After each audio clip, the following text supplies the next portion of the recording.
Christian Chivu berencana memberikan lebih banyak kesempatan bermain kepada Josep Martinez, terlepas dari bagaimana masa depan Yann Sommer akan berkembang.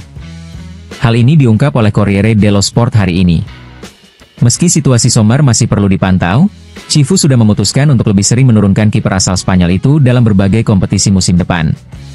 Musim lalu, Martinez menunjukkan performa solid setiap kali diberi kepercayaan. Ia tampil dengan penyelamatan-penyelamatan penting dan membuktikan bahwa dirinya siap naik ke level yang lebih tinggi. Kini, tantangan selanjutnya adalah beradaptasi dengan skema permainan Chivu, termasuk kemampuan membangun serangan dari belakang dan bermain menggunakan kaki jika diperlukan.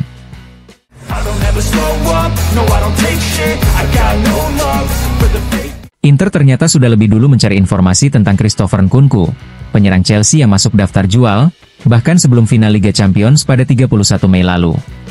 Kabar ini dikonfirmasi oleh jurnalis Fabrizio Romano, yang memperkuat laporan dari Sky Sport. Namun, saat itu Chelsea telah menyampaikan bahwa mereka hanya akan melepas pemain asal Prancis tersebut secara permanen, dengan harga tak kurang dari 45 hingga 50 juta euro, angka yang langsung membuat Inter berpikir ulang. Meski demikian, Romano menambahkan bahwa situasinya bisa berubah dalam beberapa minggu ke depan, termasuk kemungkinan penurunan harga jika Chelsea membuka peluang negosiasi. Selain Nkunku, sebelum laga di Munich, Inter juga sempat membuka pembicaraan mengenai Marco Asensio. Nama pemain PSG itu sebenarnya sudah muncul sejak Januari lalu sebagai calon penguatan yang ingin dipersembahkan kepada Simone Inzaghi.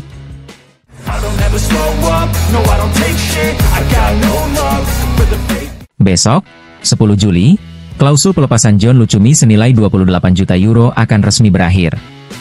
Hingga saat ini, belum ada satupun klub yang mendekati angka tersebut.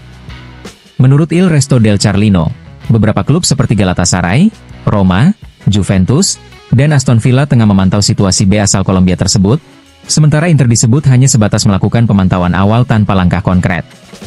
Di sisi lain, Bologna tetap bersikap tenang. Jika Lucumi tidak hengkang, klub berencana menawarkan perpanjangan kontrak disertai penyesuaian gaji. Saat ini, kontrak sang pemain berlaku hingga 2026, dengan opsi perpanjangan 1 tahun hingga 2027 yang bisa diaktifkan sebelum akhir tahun ini.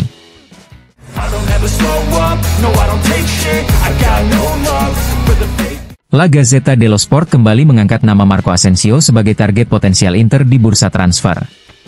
Gelandang serang asal Spanyol itu nyaris bergabung dengan Nerazzurri 2 kali sebelumnya, pada musim panas 2023 dan Januari lalu. Kini, Asensio kembali masuk radar Inter untuk mengisi kekosongan di sektor trequartista. Pemain kelahiran 1996 tersebut tidak akan bertahan di PSG usai menjalani masa pinjaman 6 bulan di Aston Villa. Agen Jorge Mendes, yang juga menangani situasi Dumfries, tengah mencari klub baru untuk kliennya. Pada Januari lalu, Inter sempat mempertimbangkan Asensio, namun transfer urung terjadi karena gagal melepas Marco Arnautovic dan Joaquin Correa. PSG dikabarkan membuka harga sekitar 10 hingga 12 juta euro, namun masalah utama terletak pada gaji Asensio yang mencapai 8 juta euro bersih per musim. Jika ingin pindah ke Inter, sang pemain harus bersedia memangkas gajinya secara signifikan. Fenerbahce juga dikabarkan tertarik pada sang pemain. Sebelum bisa merekrut pemain baru, Inter terlebih dahulu harus melepas Mehdi Taremi. Klub ingin menyelesaikan urusan keluar secepat mungkin agar bisa fokus pada pergerakan transfer selanjutnya.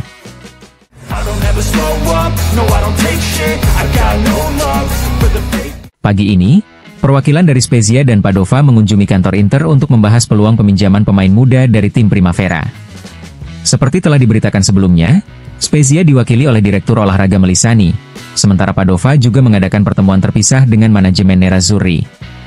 Dalam pembicaraan tersebut, Spezia menyampaikan minat untuk meminjam Brand Brugge dan De Pieri, sementara Padova meminta informasi terkait ketersediaan di Maggio.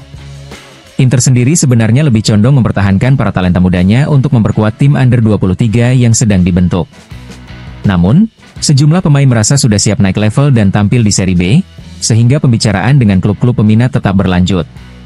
Selain itu, De Pieri juga diminati oleh Juve Stabia, yang dijadwalkan akan menyambangi kantor Inter dalam pekan ini guna memulai negosiasi langsung.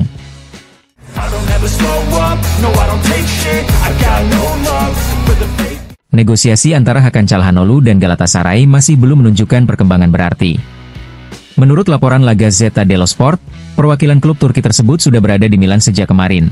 Namun hingga saat itu belum ada agenda pertemuan resmi dengan pihak Inter.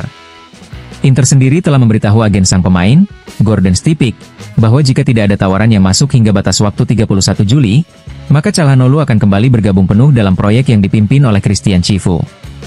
Inter tetap mematok harga 30 juta euro, meski diyakini bersedia menutup kesepakatan di angka 25 juta. Jika kesepakatan itu tercapai, Inter akan segera mengalihkan fokusnya ke Ederson, gelandang yang disepakati sebagai target utama. Beberapa alternatif lain memang telah ditawarkan, termasuk Rios, namun tak ada yang dianggap sepadan dengan nilai investasi yang disiapkan untuk pemain asal Brasil tersebut. Lebih dari itu, ada keyakinan kuat bahwa Ederson sendiri menempatkan Inter sebagai pilihan utama, demi membuka peluang dipanggil ke skuad Brasil untuk Piala Dunia mendatang.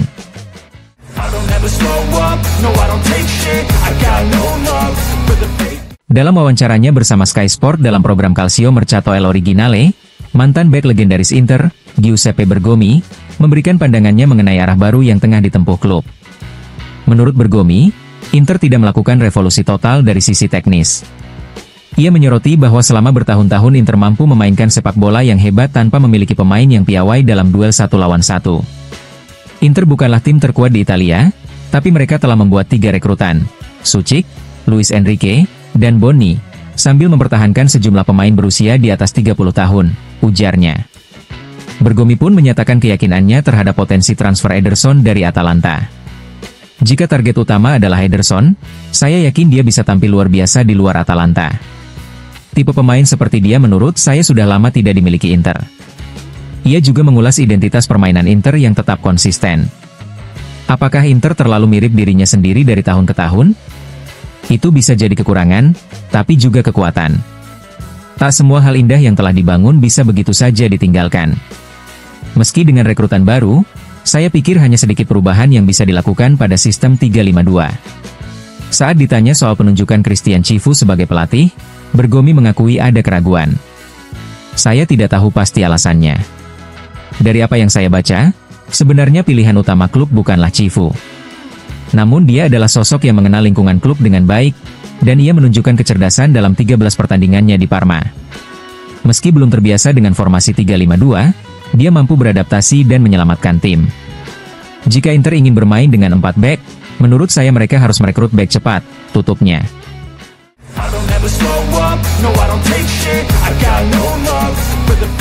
Era baru tim Inter Under 23 resmi dimulai. Menurut informasi yang dihimpun FC Internews, latihan perdana skuad ini akan berlangsung pada hari Senin mendatang, dipimpin oleh pelatih kepala Stefano Vecchi. Vecchi dijadwalkan menjalani tes medis besok, sebuah prosedur standar yang juga berlaku bagi pelatih, sebelum menandatangani kontrak resminya dengan Inter. Penandatanganan ini direncanakan berlangsung paling lambat hari Jumat di kantor klub. Dimulainya latihan ini menjadi langkah konkret dalam peluncuran proyek tim Under 23 Inter, yang diharapkan menjadi jembatan penting antara tim Primavera dan skuad utama, sekaligus wadah pengembangan talenta muda dengan pendekatan kompetitif di level profesional.